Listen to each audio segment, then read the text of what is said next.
Hello दोस्तों, welcome करता हूं आप सभी का एक बार फिर से हमारे चैनल वासिम्पल में। दोस्तों, आज 30 जुलाई 2020 हो चुका है। आइए जान लेते हैं बिहार के 5 लेटेस्ट और बड़े खबर। वीडियो देखने से पहले आप ज़रूर से हमें कमेंट बताइएगा आप बिहार के कौन से ज़िले से हैं, ताकि आपके ज़िले की खबर हम आप तक पहुँचा सके सबसे पहले। तो चलिए शुरू करते हैं।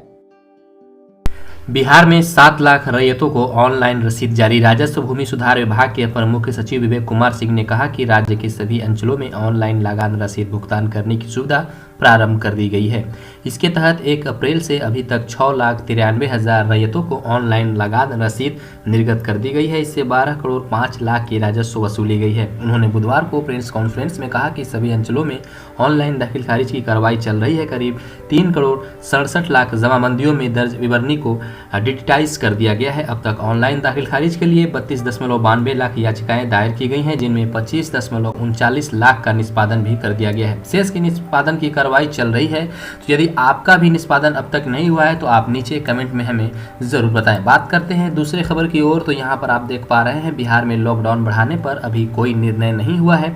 बिहार में लॉकडाउन बढ़ाए जाने को लेकर अभी कोई फैसला नहीं हुआ है। लॉकडाउन 31 जुलाई के बाद आगे बढ़ेगा या नहीं, इस पर अभी निर्णय नहीं लिया गया है। बुधवार को मीडिया में राज्य में लॉकडाउन बढ़ाए जाने को लेकर आ रही खबरों को गृह विभाग ने खारिज कर दिया। गृह विभाग के मुताबिक लॉकडाउन बढ़ाने को लेकर जो खबरें आ रही हैं वह भ्रामक हैं, पूरी तरह से फेल हैं और तथ्य से परे हैं। कोरोना के बढ़ते संक्रमण को रोकने के लिए बिहार में 31 जुलाई तक लॉकडाउन लगाया गया है। लॉकडाउन आगे बढ़ाया जाएगा या नहीं, इसको लेकर अभी सरकार ने कोई निर्णय नहीं लिया है। इसी बीच बुधवार को कुछ मीडिया में खबरें आई कि राज्य में 1 से 16 अगस्त तक के लिए लॉकडाउन बढ़ा दिया गया है। इसके साथ गृह विभाग के एक आदेश भी मीडिया द्वारा प्रचारित किया गया। तुरंत ही गृह विभाग ने इसका खंडन कर दिया। गृह विभाग के मुताबिक लॉकडाउन बढ़ाने के संबंध में अभी कोई निर्णय नहीं लिया गया है, न ही इस संबंध में कोई सरकारी आदेश जारी किया गया है। जो खबरें प्रचारित की जा रही हैं वह भ्रामक हैं और तथ्य से परे हैं। उल्लेखनीय है कि कोरोना संक्रमण में हो रही वृद्धि को देखते हुए बिहार में 31 जुलाई तक लॉकडाउन लगाने का निर्णय लिया गया है। हालांकि कई आवश्यक सेवाओं को पाबंदी के दायरे से बाहर रखा गया है। पिछले कुछ दिनों से संक्रमण काफी तेजी से बढ़ रहा है। आइए तीसरे खबर की बात करते हैं। तो यहाँ पर आपको बता दें, आवंटित कॉलेजों में दाखिल नहीं लेंगे तो रद्द हो जाएगा। इंटर नामांकन की प्रथम चयन सूची 4 अगस्त को जारी होगा। प्रथम चयन सूची में जिन छात्रों के नाम जिन कॉलेज या स्कूल के लिए आवंटित किया गया है वहां पर नामांकन लेना अनिवार्य होगा। अगर छात्र वहां नामांकन नहीं लेंगे तो उनके नामांकन को रद्द कर दिया जाएगा। OFSS से भी बाहर हो जाएंगे। बिहार बोर्ड की माने तो छात्र को अगर आवंटित स्कूल या कॉलेज पसंद नहीं है तो नामांकन लेने के बाद स्लाइड अप के लिए आवेदन कर सकते हैं, लेकिन नामांकन लेना होगा। ज्ञात हो कि प्रथम चयन सूची जारी होने के बाद 9 अगस्त तक सभी कॉलेज और स्कूल में नामांकन प्रक्रिया होगी। नामांकन के दौरान बोर्ड ने कोरोना को लेकर सोशल डिस्टेंसिंग रखने का निर्देश भी दिया है। जिस दिन जितने छात्र का नामांकन होगा उसका अपडेट भी स्कूल और कॉलेज में नामांकन के दूसरे दिन OFSS पर अपलोड करना होगा। इंटर नामांकन में किस कॉलेज और स्कूल का क्या कट ऑफ परसेंटेज रहा, इससे भी 4 अगस्त को ही जारी कर दिया जाएगा। आपको बता दें, एक बार लिया जाएगा शुल्क। बोर्ड की माने तो छात्रों को एक ही बार नामांकन शुल्क देना होगा। अगर स्लाइड अप विकल्प के कारण स्कूल और कॉलेज बदलते हैं तो भी छात्र पहली बार जहां नामांकन लेंगे वहीं पर शुल्क देंगे। दूसरी बार नामांकन लेने पर कोई शुल्क नहीं देना होगा। वहीं आपको बता दें, नामांकन होने के पश्चात जारी होगा रिक्त पद। प्रथम सूची के आधार पर नामांकन प्रक्रिया समाप्त होने के पश्चात बोर्ड द्वारा रिक्त पदों की जानकारी दी जाएगी। इन्हीं रिक्त पदों के आधार पर दूसरी चयन सूची का भी प्रकाशन होगा। स्क्रूटिनी वाले छात्र 4 से 9 तक कर सकते हैं आवेदन। बोर्ड की माने तो जो छात्र पहले मैट्रिक के अनुत्तीर्ण थे लेकिन स्क्रूटिनी के बाद पास हो गए हैं, ये छात्र अब इंटर में नामांकन ले पाएंगे। इन छात्रों को बोर्ड ने 4 से 9 अगस्त तक इंटर नामांकन के लिए आवेदन करने को कहा है। ऐसे विद्यार्थी प्रथम चयन सूची जारी होने के बाद कट ऑफ के माध्यम से अपना कॉलेज या स्कूल का चयन कर सकेंगे। अब बात करते हैं, यहाँ पर इन बिंदुओं पर तैयार होगी सूची। 11वीं में नामांकन हेतु उपलब्ध सीट की संकायवार संख्या, विद्यार्थियों द्वारा OFSS पोर्टल पर किए गए ऑनलाइन आवेदनों में भरे गए संस्थान और संकाय का विकल्प, 10वीं का प्राप्तांक, आरक्षण संबंधी प्रावधान, जहां से 10वीं पास की और विकल्प में वहीं स्कूल दिया जाएगा तो उसे प्राथमिकता दी जाएगी। महत्वपूर्ण तिथियां, प्रथम चयन सूची जारी होगा 4 अगस्त 11 बजे। नामांकन की तिथि 4 से 9 अगस्त होगी। कॉलेज स्कूल द्वारा सीट अपडेट 9 अगस्त तक। स्लाइड अप प्रक्रिया के लिए आवेदन 4 से 9 अगस्त तक आप दे सकते हैं। प्रथम चयन सूची में कहीं नहीं होता है तो नया विकल्प भरने की तिथि 4 से 9 अगस्त तक जारी कर दिया जाएगा।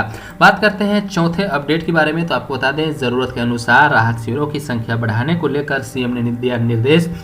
मुख्यमंत्री नीतीश कुमार ने बुधवार को बाढ़ की समीक्षा के दौरान कहा कि वर्ष 2008 में कोसी त्रासदी के दौरान 10,000 लोगों के लिए सहरसा में मेगा रिलीफ कैंप बनाया गया है, जिसकी प्रशंसा हुई थी। जरूरत के अनुसार राहत शिविरों की संख्या बढ़ाते रहें। समीक्षा बैठक में विभाग के प्रधान सचिव प्रत्यय अमृत ने राहत और बचाव कार्य की विस्तृत जानकारी दी। वहीं जिलाधिकारियों ने नदियों के जलस्तर की स्थिति, बाढ़ राहत शिविर, सामुदायिक किचन, नावों की उपलब्धता, मेडिकल सुविधाएं, शौचालय एवं पेयजल की व्यवस्था, पशुचार की व्यवस्था, पशु कैंप की व्यवस्था, फसल क्षति का आकलन आदि के बारे में बताया।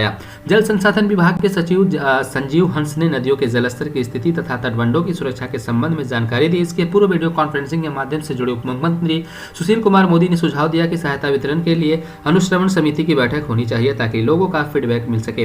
राहत कैंपों में मुखिया के साथ साथ अन्य स्थानीय जनप्रतिनिधियों को भी शामिल रखें। जल संसाधन मंत्री संजय झा, आपदा प्रबंधन मंत्री श्री लक्ष्मेश्वर राय भी वीडियो कॉन्फ्रेंसिंग के माध्यम से जुड़े थे। बैठक में मुख्य सचिव दीपक कुमार, मुख्यमंत्री के प्रधान सचिव चंचल कुमार, मुख्यमंत्री के सचिव अनुपम कुमार, मुख्यमंत्री के विशेष कार्य पदाधिकारी गोपाल सिंह भी उपस्थित थे। बात करते हैं नेक्स्ट अपडेट के बारे में। तो यहाँ पर आपको बता दें, प्रवासी मजदूरों को लेकर बड़ी खबर यहाँ पर निकल कर आ रही है। आपको बता दें, प्रवासी मजदूरों को नहीं मिल रहा है काम, वापसी के लिए बेताब हैं। जी हाँ, मजदूरी में ये करते थे, बाहर में लॉकडाउन के कारण ये अपने बिहार आ चुके हैं, लेकिन ऐसे में बेरोजगारी की समस्या बढ़ते जा रही है और इनको अपने बिहार में भी लगातार आश्वासन के बाद भी यहाँ जॉब नहीं मिल पा रहा है। प्रवासी मजदूरों के पास कोई काम नहीं है, उनकी आर्थिक स्थिति दिन प्रतिदिन और खराब होती जा रही है। काम पर वापस जाना उनकी मजबूरी हो गई है। इसके लिए कोविड-19 संक्रमण की स्थिति सामान्य होने और लॉकडाउन खत्म होने का इंतजार कर रहे हैं। यहाँ रहने से उनका गुजारा चलने वाला नहीं है। प्रखंड के रसूलपुर गाँव में तकरीबन 100 प्रवासी मजदूर हैं। खेती के काम में इन्होंने थोड़ी बहुत भागीदारी निभाई, पर इनके लिए पास कोई काम भी अब नहीं है।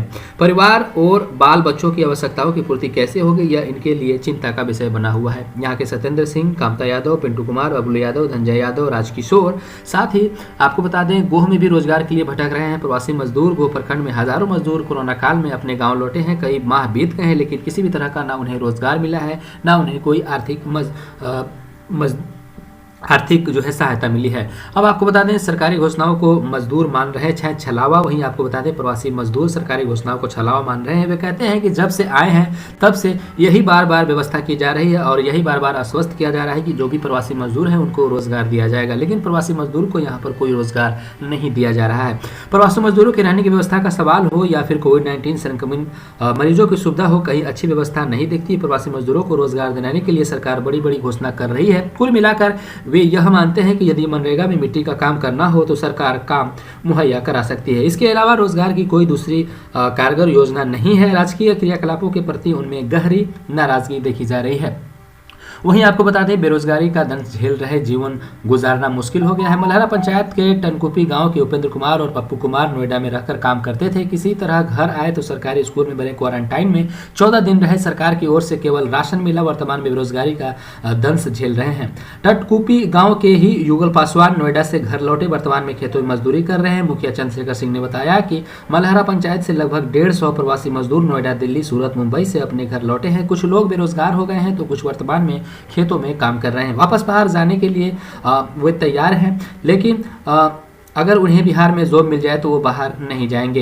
भूसरी पंचायत में लगभग 400 प्रवासी मजदूर घर लौटे हैं। मुखिया संतोष शर्मा ने बताया कि सोनबरसा गांव में राजकुमार गोरखराम सूरत से किसी तरह गांव लौटे। हसपुरा क्वारंटाइन सेंटर में रहकर घर आए। बैंक में खाता नहीं रहने के कारण सरकार से मिलने वाली 1000 रुपए की राशि भी उन्हें नहीं मिल पाई। इसी गाँव में रमेश ठाकुर मुंबई से आने के बाद पथरौल गाँव के सरकारी स्कूल में बने क्वारंटाइन सेंटर में रहकर घर आए। वर्तमान में सभी मजदूरी कर अपना जीवन यापन कर रहे हैं, लेकिन सरकार की तरफ से बार बार यह आश्वस्त किया जा रहा है प्रवासी मजदूरों को रोजगार मिलेगा, लेकिन रोजगार नहीं मिल रहा है। बात करते हैं यहाँ पर नेक्स्ट अपडेट के बारे में। तो आपको बता दें, कोरोना संक्रमण की वजह से देश के सभी शैक्षणिक स्थानों को बंद कर दिया गया है। शैक्षणिक स्थानों में बंद होने में बच्चों की परीक्षाएं नहीं हो पाई। इसी वजह से पहली से 9वीं व 11वीं कक्षा के छात्रों को बिना परीक्षा दिए ही अगले क्लासों में भेज दिया गया है। देश में सभी शैक्षणिक स्थानों के नए सत्र की शुरुआत अप्रैल से होती है। अप्रैल शुरू होते ही मानव संसाधन विकास मंत्रालय ने बच्चों की पढ़ाई बाधित न हो, इससे ध्यान में रखते हुए ऑनलाइन पढ़ाई कराने का दिशा निर्देश जारी कर दिया है। मंत्रालय के निर्देश पर देश की सभी शैक्षणिक संस्थानों में ऑनलाइन पढ़ाई की शुरुआत कर दी गई है। कई निजी विद्यालयों में ऑनलाइन पढ़ाई के बाद मानसिक परीक्षा भी लेने पर ऑनलाइन पढ़ाई को लेकर कई छात्रों के साथ अभिभावकों की कड़ी आपत्ति जताई जा रही है। कहीं एंड्रॉयड मोबाइल तो कहीं नेटवर्किंग जैसी समस्याओं के साथ अभिभावकों का कहना था कि पढ़ाई को कोई विशेष फायदा छात्रों को नहीं मिल पा रहा है, जबकि निजी विद्यालय प्रबंधन समिति ने दावा किया है कि ऑनलाइन पढ़ाई से छात्रों को कोई परेशानी नहीं हो रही है। इसी बीच मानव संसाधन विकास मंत्रालय ने मनोदर्पण टेली काउंसलिंग कार्यक्रम की शुरुआत की, जिसका उद्देश्य छात्रों की समस्याओं का निदान करना था। मनोदर्पण टेली काउंसलिंग में जिले के ज्यादातर छात्रों ने ऑनलाइन से पढ़ाई नहीं होने की शिकायत दर्ज कराई। सीबीएसई काउंसलरों ने फोन कर जिले के ज्यादातर छात्रों अभिभावकों से कोरोना काल में ऑनलाइन शिक्षा को वैकल्पिक व्यवस्था के तहत बेहतर तो माना है, पर कई कारणों का हवाला देते हुए अभिभावकों ने कहा कि ऑनलाइन पढ़ाई के दौरान छात्र और ज्यादा परेशान हो रहे हैं। सीबीएसई 12वीं की छात्रा अनंता ने कहा कि पाठ्यक्रम में कुछ संशोधन किए गए हैं, पर विद्यालय से अब तक इसकी जानकारी नहीं मिल पाई है। एक तो हमें इस बोर्ड परीक्षाएं देनी है, इस बार ऊपर से रोजाना क्लास नहीं चल रहा है, ऐसे में हम क्या करें। अभिभावक नरेंद्र कुमार ने कहा कि विद्यालय में ऑनलाइन क्लास के सभी वर्गों का समय एक साथ रखा गया है। घर में 3 बच्चे हैं, मोबाइल एक ही है, सभी एक साथ कैसे पढ़ पाएंगे। वहीं आपको बता दें, ऑनलाइन शिक्षा जिले में 700 निजी विद्यालय चल रहे हैं। इनमें 18 सीबीएसई से मान्यता प्राप्त व अन्य विद्यालय सीबीएसई पाठ्यक्रम के आधार पर चलने की बात करते जिले में 40,000 से ज्यादा छात्र ऑनलाइन शिक्षा के माध्यम से पढ़ाई कर रहे हैं। सीबीएसई विद्यालयों ने ऑनलाइन पढ़ाई के बाद मासिक परीक्षाएं ले ली है। अब अर्धवार्षिक परीक्षा भी ऑनलाइन तरीके से लेने की तैयारी चल रही है। सवाल उठता है कि अगर 50% बच्चे ऑनलाइन पढ़ाई नहीं कर पा रहे हैं तो यह परीक्षाओं में कैसे सम्मिलित होंगे।